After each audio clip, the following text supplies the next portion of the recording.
And Michael, I saw the film at the Australians in Cinema screening a month or so ago. Oh, okay. And you were kind of sitting next to me-ish, and it looked like you were like smiling while you watched it, like when certain scenes were happening. Having done 2 pretty big movies of this nature so far, what's it like seeing some of those visions come to life in the way that they do in The Greatest Showman and Better Man? I mean, Greatest Showman was my first film, so obviously there's a great deal that you sit and watch and go, wow, like this is amazing that I got to pull this off. But also you list all the things that you wish you'd done better. And so Better Man is definitely lessons learned on Showman, you know, and everything. I mean, that's a really long list. So getting the chance to do it again, and of course at the end of this film you have another whole list of things that you want to try and improve on as a filmmaker. But yeah, just that progression, it's very satisfying. And both of these are kind of big swing concepts. You have a musical on P.T. Barnum and you have a musical on Robbie Williams with a very unique twist. I'm assuming that leads itself to the ambition you have going into it, and then like is realizing the things you would have done better. Is it harder to do as it's happening because there's such unusual, offbeat type of like topics? Does that make sense? Yeah. No, I think that yeah, in some respects this was easier because I'd done a film before, and so you sort of, in some ways, you know what you're in for. Right. In other ways, there were some very unique technical challenges on this. And it was just so much harder than I thought it was going to be, you know?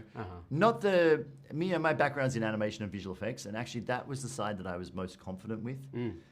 So it had nothing to do with the monkey, just pure production. And as someone who's paid attention to Robbie's career in the US since Millennium in 1998. Wow. Right. Unique. My wife's been forced into this. We saw the Vegas shows he did a few years ago. And okay. But I tried to stay objective for the movie because we went last night too, the press screening. I took her to that, and I didn't really spoil things. And she was like wowed by the rock DJ sequence. She knows the song too, obviously, but like that sequence in particular, when I first saw it, I didn't know how it was made, and you guys did the behind the scenes featurette on it, and it's like commanding a choreography like that, the choreographers you work for. What was that like seeing that in its final form, sequences like that? I mean, Ashley Wallen, who did the choreography on Showman and on this, and Jenny Griffin, who works with him as his assistant, the two of them are just the best. And we're super close. We've worked together for 20 years.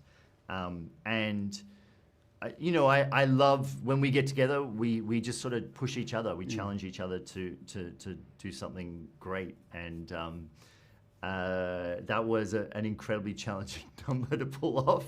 Yeah, and that's a very, it took a year and a half of planning to make that happen.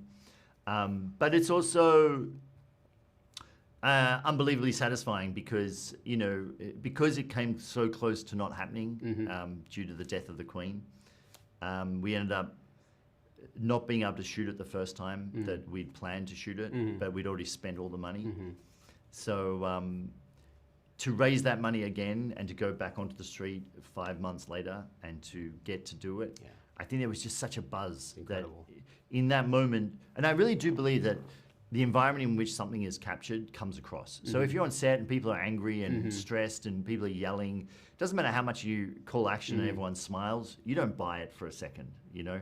That number was just electric. Wow. And being on that street in the middle of the night and shutting down that whole street and dancing down it with 500 people, it was really something.